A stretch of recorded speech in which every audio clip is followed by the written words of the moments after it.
मैं अभयनारायण तिवारी एमए राजनीति शास्त्र प्रथम वर्ष प्रथम सेमेस्टर के तृतीय प्रश्न पत्र लोक प्रशासन के संदर्भ में परिचर्चा करेंगे, जिसको पढ़ करके छात्र, एमए के छात्र एवं छात्राएं दोनों ही लाभान्वित होंगे। तृतीय प्रश्न पत्र में पहला जो लोक प्रशासन के अंतर्गत पाठ है वो है लोक प्रशासन का अर्थ, प्रकृति और क्षेत्र। लोक प्रशासन का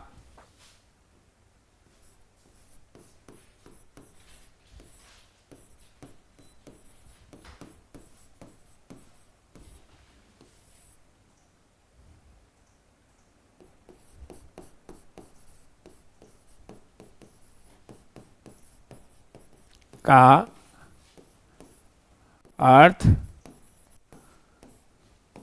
प्रकृति एवं क्षेत्र।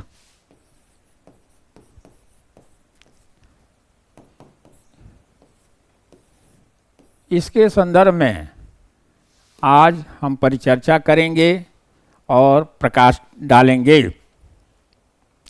जैसा कि नाम से भी विदित होता है कि लोक प्रशासन क्या है और लोक प्रशासन में लोक का अर्थ क्या है और प्रशासन का अर्थ क्या है, इसको जानना आपके लिए नितांत आवश्यक है। लोक प्रशासन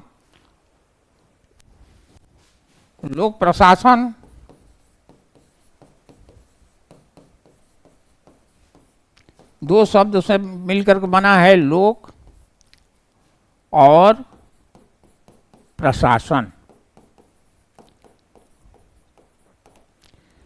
लोक का मतलब होता है सार्वजनिक यानी पब्लिक।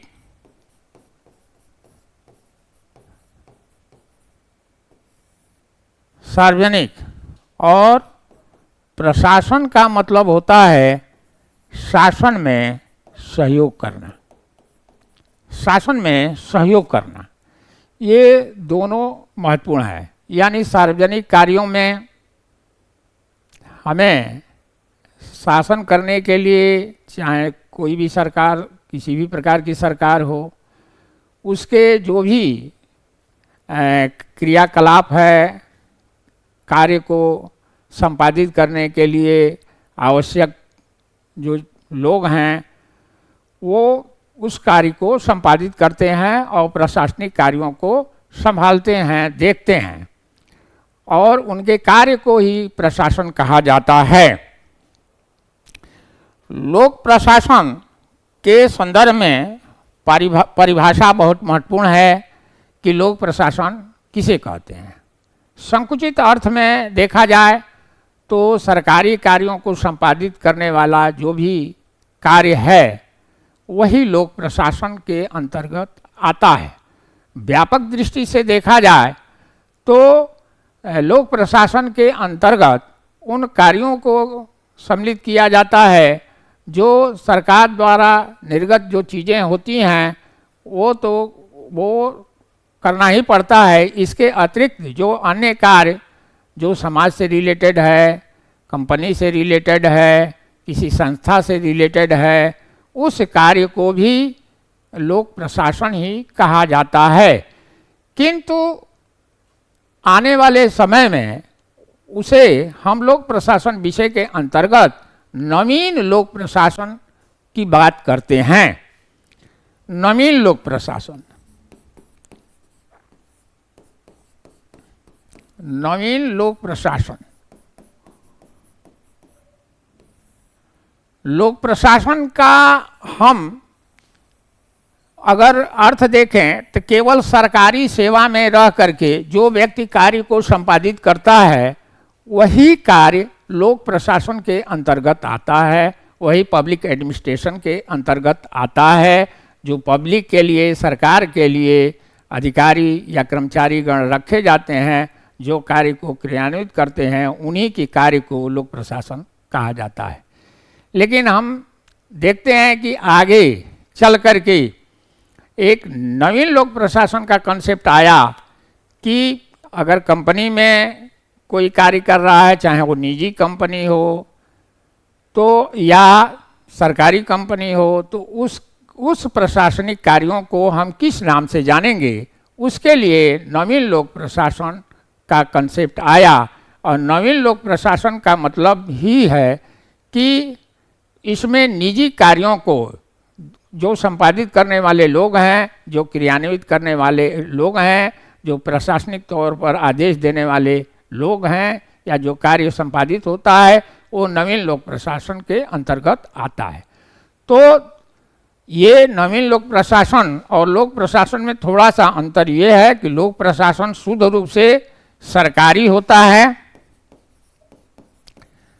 सरकारी कार्यों को ही इसके अंतर्गत काउंट होता है। और नवीन लोक प्रशासन के अंतर्गत निजी कार्यों को भी संपादित करने वाले कार्यों को हम नवीन लोक प्रशासन के अंतर्गत काउंट करते हैं, गिनते हैं, समझते हैं।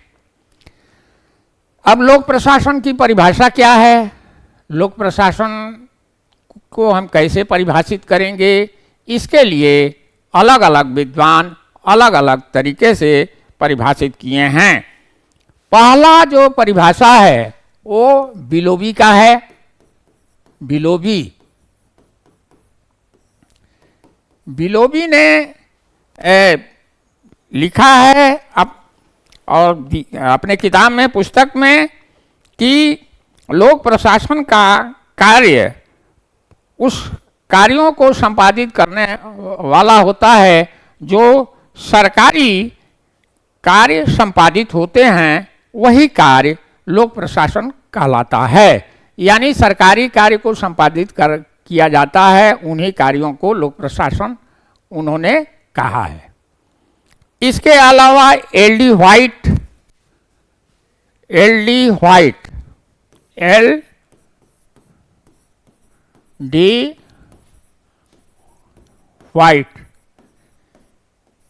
ये विद्वान एल डी व्हाइट ने लिखा है कि लोक प्रशासन में वो सभी कार्य आते हैं जो लोगों के लिए आवश्यक होते हैं।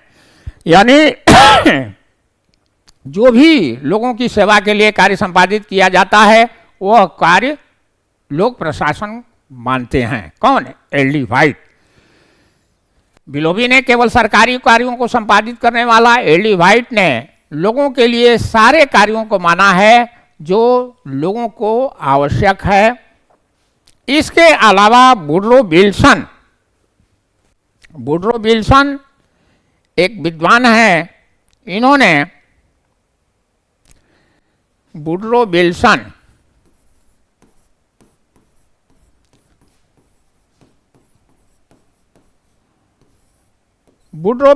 ने लोक प्रशासन के लिए लिखा है कि लोक प्रशासन विधि अथवा कानून के द्वारा विस्तृत और क्रमबद्ध तरीके से जो कार्य संपादित किया जाता है, वही लोक प्रशासन के अंतर्गत आता है।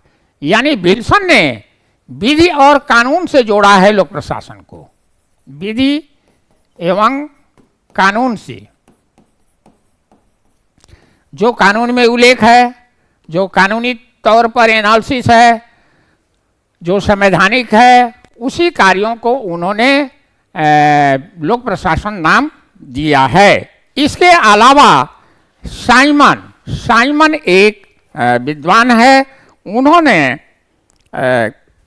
नए तरीके से परिभाषा दिया है।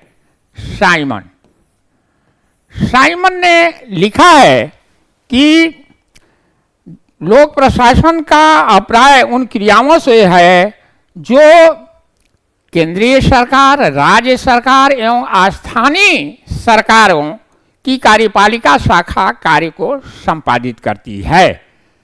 कार्यपालिका यहाँ आप राजनीति शास्त्र में भी पढ़े होंगे कि कार्यपालिका उस संस्था को कहते हैं, उस संगठन को कहते हैं जो हमारी व्यवस्थापिका, कानून या जो भी विधान बनाती है उसको संपादित करती है। तो कार्यपालिका के द्वारा किए गए कार्यों को साइमन ने लोक प्रशासन माना है। कार्यपालिका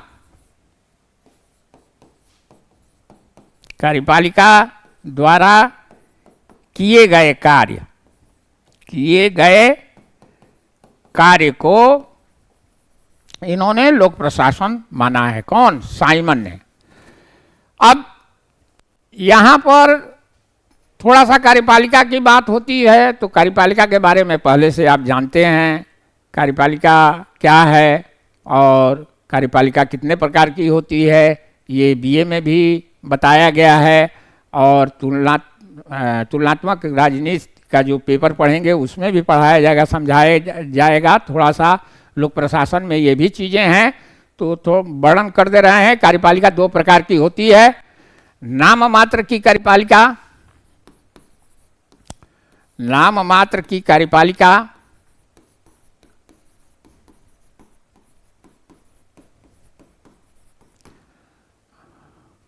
और दूसरा वास्तविक कार्यपालिका।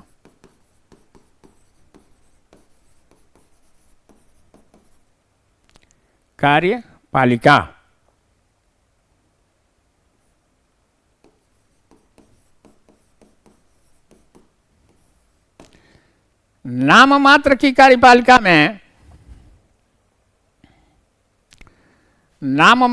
कार्यपालिका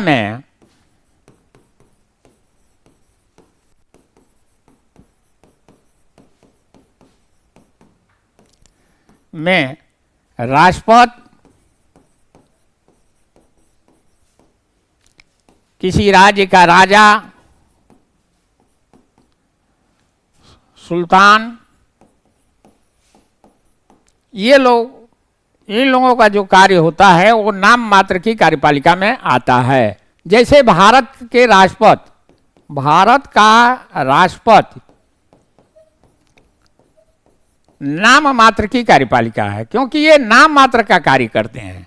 ये कोई भी कानून अगर बन जाता है, लोकसभा राज्यसभा से पारित हो जाता है, संसद उसको आगे लोक संसद के दोनों सदन अगर पारित करके भेजती है, तो उसमें हमारे यहाँ राष्ट्रपति महोदय क्या करते हैं कि हस्ताक्षर कर देते हैं, अधिक से अधिक उसको लौटा सकते हैं, लेकिन उसको अस्वीकार नहीं कर सकते हैं। तो एक तरीके से उनके कार्य जो है नाम मात्र की है। वास्तविक कार्यपालिका उसे कहते हैं, वास्तविक कार्यपालिका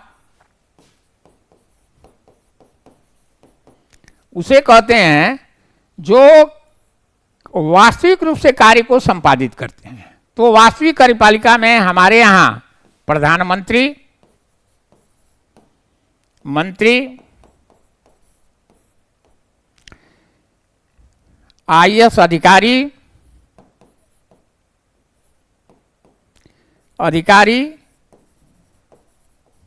दूसरे शब्दों में हम सचिव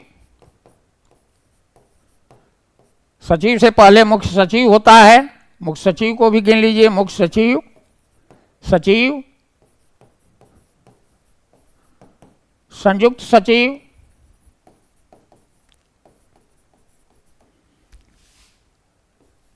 उप सचिव,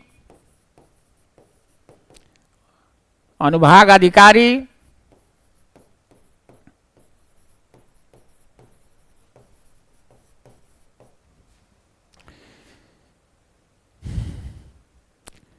क्लर्क या लिपिक कह सकते हैं। इसके अलावा दफ्तरी आदि जितने भी लोग हैं, इनके कार्यों को वास्तविक कार्यपालिका के अंतर्गत गिनते हैं। तो मेरे कहने का मतलब यहाँ कार्यपालिका की बात आई थी, तो थोड़ा सा हमने डिटेल कर दिया कि कार्यपालिका क्या है, और ये कार्यपालिका पढ़ने को मिलेगा भी पाठ्यक्रम में, क्योंकि लोक प्रशासन से संबंधित है और राजनीति शास्त्र से संबंधित है। तो यहाँ समझा दिए कि कार्यपालिका है क्या। तो मेरे कहने का मतलब ये है कि साइमन ने लोक प्रशासन के उसी को कहा है, जो चाहे केंद्र में हो, चाहे राज्य में हो, चाहे स्थानीय स्तर पर जो कार्यपालिका जो कार्य करती है, वही लोक प्रशासन है। साइमन का ये मानना है। और आप जानते हैं कि हमारे यहाँ सरकार जो संघीय व्यवस्था है, उसमें दो प्रकार की सरकार होती है। एक केंद्र की सरकार होती है, एक केंद्र की सरकार होती है और दूसरा राज्य की होती है। दो ही संघीय व्यवस्था में है, लेकिन हमारे यहाँ एक स्थानीय सरकार की भी कंसेप्ट आ गया। तो स्थानीय सरकार के अंतर्गत आप जानते होंगे कि नगर पालिका या पंचायत, ग्राम पंचायत के तहत या क्षेत्र पंचायत के तहत या जिला परिषद के तहत इस प्रकार के कार्यों को जो कार्य लोग संपादित करते हैं, उनको स्थानीय प्रशासन या स्थानीय सरकार के नाम से संबोधित करते हैं। तो उनके कार्यों को करने वाले जो भी लोग होते हैं, चाहे सचिव हो, ग्राम पंचायत अधिकारी कहलाते हैं, बीडीओ कहलाते हैं, जिला पंचायत अधिकारी जिला स्तर पर होते हैं, तो उन स्थानीय कार्यों को करने वाले कार्य को भी इन्होंने लोक प्रशासन नाम दिया है कि वो भी लोक प्रशासन के अंतर्गत आते हैं। अगर हम भिन्न भिन्न दृष्टिकोणों के बाद अगर कहें तो लोक प्रशासन का मतलब वो है कि जो लोगों की कल्याण के लिए प्रशासनिक दायित्वों का निर्वहन करके जो कार्य संपादित किया जाता है, वही लोक प्रशासन है। चाहे वो कल्याण के क्षेत्र में हो, चाहे उत्थान के क्षेत्र में हो, चाहे सरकारी योजनाओं को लागू करने से संबंधित हो, वही लोक प्रशासन है। अब लोक प्रशासन क्या है? लोक प्रशासन की प्रकृति क्या है? लोक प्रशासन को हम विज्ञान कहेंगे कि कला कहेंगे? प्रश्न ये है। लोक प्रशासन की प्रकृति के बारे में अगर चर्चा किया जाए, लोक प्रशासन की प्रकृति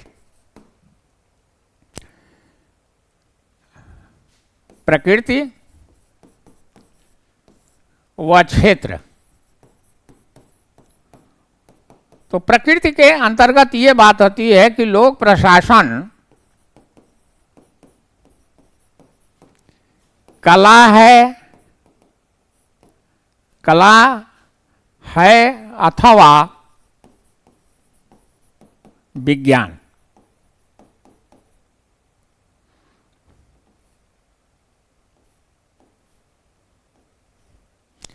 विज्ञान, ये प्रश्न आता है। तो लोक प्रशासन के अंतर्गत हम देखते हैं कि जिस प्रकार से राजनीति शास्त्र, राजनीति विज्ञान भी कहलाता है, लेकिन वो पूर्ण रूप से विज्ञान नहीं है। ठीक है, इसमें निष्कर्ष निकलता है, तो प्रशासन में भी जो कार्य संपादित होता है, लेकिन इसमें निश्चितता नहीं होता है जिस प्रकार से विज्ञान में निश्चितता का बोध होता है। कुछ आंशिक गुण हैं, जैसे इसमें भी अनुसंधान हो सकता है, इसमें भी एक निष्कर्ष निकाला जा सकता है, लेकिन कोई ज़रूरी नहीं है कि परफेक्ट रूप से जिस प्रकार से विज्ञान, जैसे हाइड्रोजन और ऑक्सीजन मिलाने के बाद पानी ही होगा, एक दूसरा चीज़ कुछ नहीं बन सकता है, उसी प्रकार से हम लोक प्रशासन के कार्यों को एक निश्चितता रूप नहीं देख पाएंगे कि वो कार्य परफेक्ट रूप से वही होगा। कोई जरूरी नहीं। जैसे हमारे यहाँ एक छोटा उदाहरण ले लीजिए कि हमारे यहाँ भारत का संविधान है, भारत का संविधान बना है, हमारे यहाँ कानून भी है, लेकिन कानून का 100% परिपालन नहीं होता है। कुछ सैद्धांतिक पक्ष होते हैं, कुछ व्यवहारिक पक्ष होते हैं।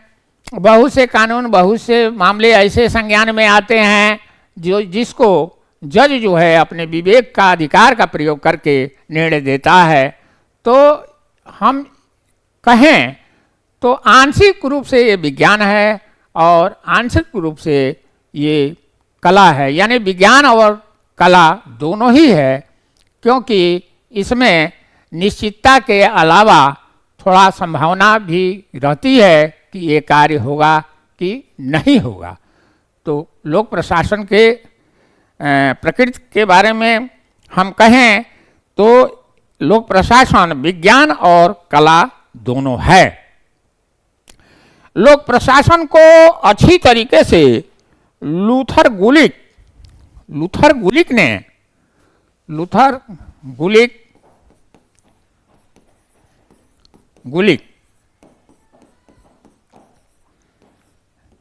अच्छी तरीके से परिभाषित किया, अच्छी तरीके से उन्होंने बताया कि लोक प्रशासन क्या है, लोक प्रशासन का कार्य क्या होता है, और उसके लिए उन्होंने एक पोस्ट कोर्ब शब्द का प्रयोग किया।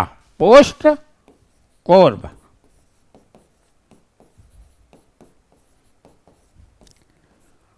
कोर्ब शब्द का प्रयोग किया। इसमें एक एक शब्दावली का उन्होंने बताया कि इसका क्या मतलब है और लोक प्रशासन क्या कार्य करता है। इसके लिए उन्होंने इसी शब्दावली से एनालिसिस किया है, वर्णन किया है, जिसको समझा जा सकता है।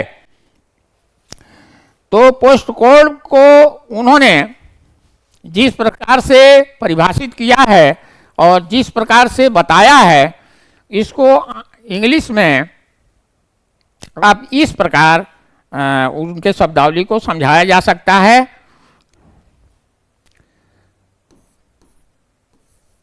पोस्ट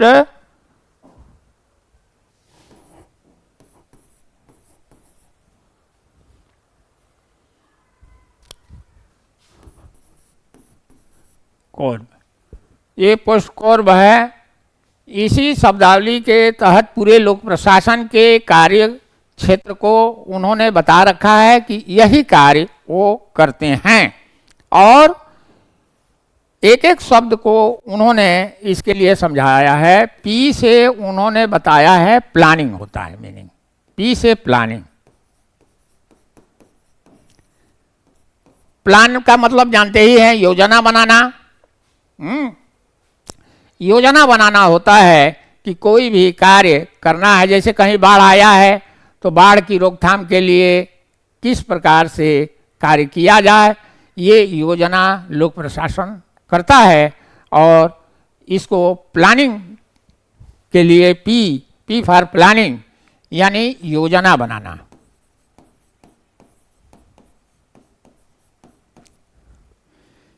पी से प्लानिंग हो गया। ओ से क्या होगा? ओ से आप जानते हैं कि ओ फॉर ऑर्गेनाइजिंग, और ओ फॉर ऑर्गेनाइजिंग,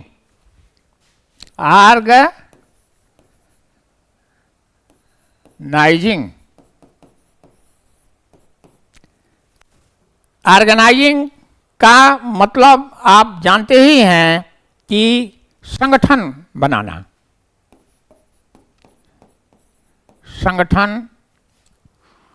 संगठन बनाना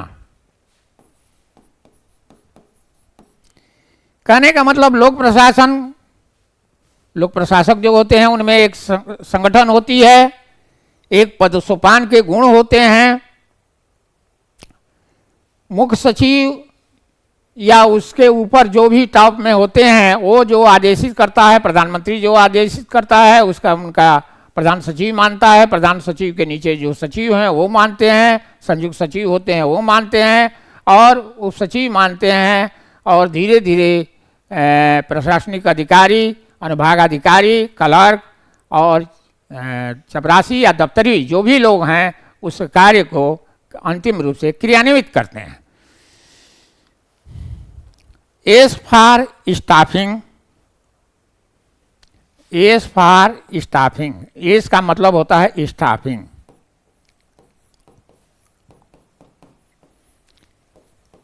स्टाफिंग का मतलब होता है कर्मचारियों की व्यवस्था करना।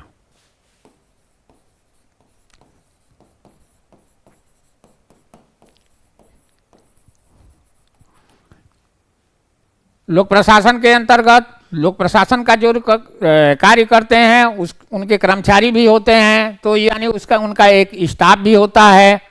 हाँ, किसी भी प्रशासनिक विभाग में जाएंगे, चाहे वो वित्त मंत्रालय में जाइए, चाहे विदेश मंत्रालय में जाइए, चाहे मानव संसाधन विकास मंत्रालय में जाइए, हर विभाग में एक स्टाफिंग व्यवस्था होती है जिसमें लोक प्रशासक अपने कार्यों को सही ढंग से संपादित करते हैं मिलजुल के। D for directing, D for directing. Directing का मतलब होता है निर्देशन करना, निर्देशन करना।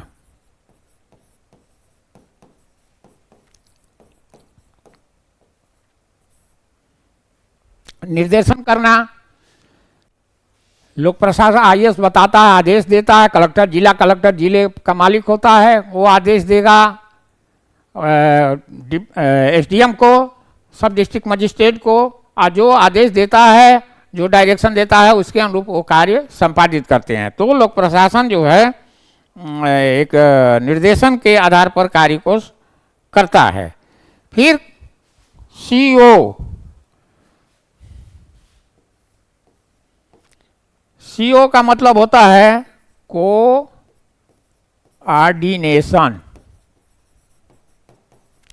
कोऑर्डिनेशन का मतलब होता है समन्वय करना, समन्वय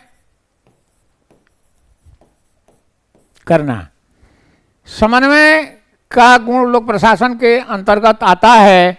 लोक प्रशासन एक ऐसे कार्य को संपादित करता है जिसमें हर अधिकारी, हर कर्मचारियों में तालमेल के गुण पाए जाते हैं, क्योंकि उनके तालमेल के गुण रहेंगे तभी वो कार्य अच्छे से संपादित होता है। तो इस प्रकार समन्वय का गुण होता है। और R for reporting, R for reporting होता है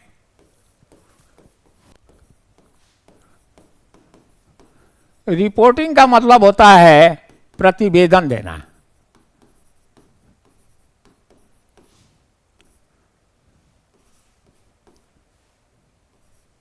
प्रतिवेदन देना, प्रतिवेदन देना यानी स्पष्ट करना। प्रतिवेदन, रिपोर्टिंग का मतलब प्रतिवेदन देना यानी स्पष्ट करना। ये स्पष्ट किया जाता है कि कौन सी कार्य संपादित होती है, कौन क्या हो रहा है, नहीं हो रहा है। तो ये लोक प्रशासन के अंतर्गत भी गुण पाए जाते हैं।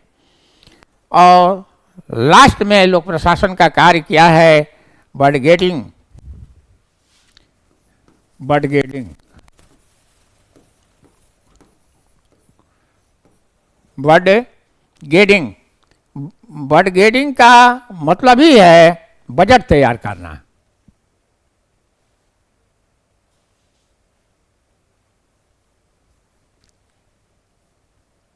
बडगेटिंग का मतलब है बजट तैयार करना।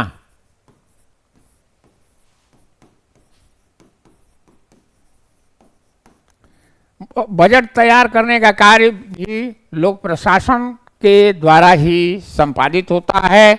और ये देखा जाता है कि हम कितना धन कितने पर खर्च करेंगे, कहाँ पर शिक्षा पर कितना देंगे, इसके अलावा गृह कार्य या लोक कल्याण पर कितना देंगे, समाज कल्याण पर कितना देंगे। ये सारी चीज़ें हम बजट के द्वारा, केंद्र सरकार हो चाहे राज्य सरकार हो, वो निश्चित करती है और उसी के अनुरूप जो है कार्य को संपादित किया जाता है या खर्च किया जाता है। इस प्रकार से हम मोटे रूप में देखें तो लोक प्रशासन के बारे में हम ये कह सकते हैं कि एक ये ऐसे प्रशासकीय कार्य हैं, ऐसे लोगों से संपादित होते हैं जिसके अंतर्गत प्रशासनिक कार्यों के साथ लोक कल्याणकारी कार्य, सामाजिक कार्य और अन्य जो भी देश या प्रदेश या स्थानीय कार्य के लिए आवश्यक होते हैं वो संपादित होते हैं, और ये कार्य एक प्रकार से वैधानिक होता है, अवैधानिक नहीं होता है। तो आज हम लोक प्रशासन के प्रश्न पत्र के अंतर्गत प्रथम प्रश्न पत्र के में लोक प्रशासन का अर्थ और प्रकृति के बारे में वर्णन किया। इसके अलावा लोक प्रशासन से संबंधित अन्य बातों का अगर हम वर्णन करें तो उसके अंतर्गत ये हो सकता है कि लोक प्रशासन के अंतर्गत हम किन किन बातों का अध्ययन करते हैं, लोक प्रशासन के अंतर्गत हम किस चीज़ को पढ़ेंगे, किस चीज़ को नहीं पढ़ेंगे, इसके बारे में जानेंगे। यानी मोटा मोटी कहें तो लोक प्रशासन के अंतर्गत कौन सी विषय आती है, उसका क्षेत्र क्या होता है, इसके बारे में थोड़ा सा हम प्रकाश डालेंगे। तो लोक प्रशासन का जो क्षेत्र होता है, प्रकृति हो गया, क्षेत्र इसका क्या है, इसके दो क्षेत्र आप मेनली मान लीजिए, एक राजनीतिक होता है और एक प्रशासनिक होता है। राजनीतिक का मतलब होता है जो राज्य व्यवस्था, यानी जो बिल्कुल शुद्ध रूप से ये कह लीजिए कि जो विधायक, मंत्री और प्रधानमंत्री अपने कार्यों को मनवाने के लिए, कराने के लिए जो अधिकारियों को निर्देशित करते हैं, वो एक राजनीतिक कार्य माना जाता है। लेकिन लोक प्रशासन के अंतर्गत राजनीतिक कार्य को ही केवल संपादित नहीं किया जाता है, उन प्रशासनिक कार्यों को भी संपादित किया जाता है जो परंपरागत रूप से पहले से मिली होती है। यानी जिलाधिकारी जिले का मालिक है, उसको निश्चित है कि हमें नई योजना आवे चाहे ना आवे, सरकार भारतीय जनता पार्टी की हो चाहे किसी की भी हो, वो अपने योजनाओं को या अपनी जो पार्टी की जो भी आदर्श चीज़ें हैं उसको लागू करवाने के लिए संपादित करावें चाहे ना करावें, नई चीज़ें लावें चाहे ना लावें।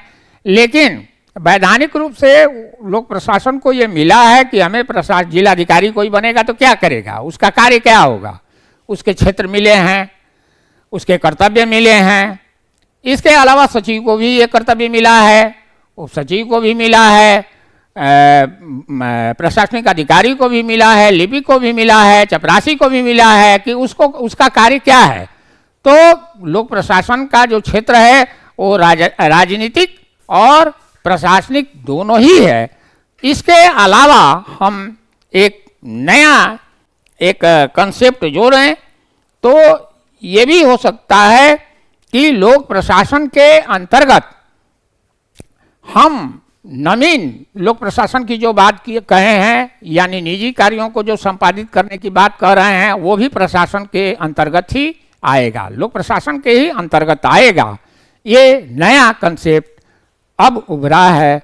लोक प्रशासन के अंतर्गत जो नए शोध हुए हैं, नए जो कार्य उसकी व्यापकता बढ़ी है, वो नवीन लोक प्रशासन एक अलग शब्दावली के रूप में उभरा है और उसको लोक प्रशासन के अंतर्गत नवीन लोक प्रशासन के नाम से जानते हैं। वैसे विशुद्ध रूप से दो ही कार्य लोक प्रशासन का है, राजनीतिक और प्रशासनिक। धन्यवाद।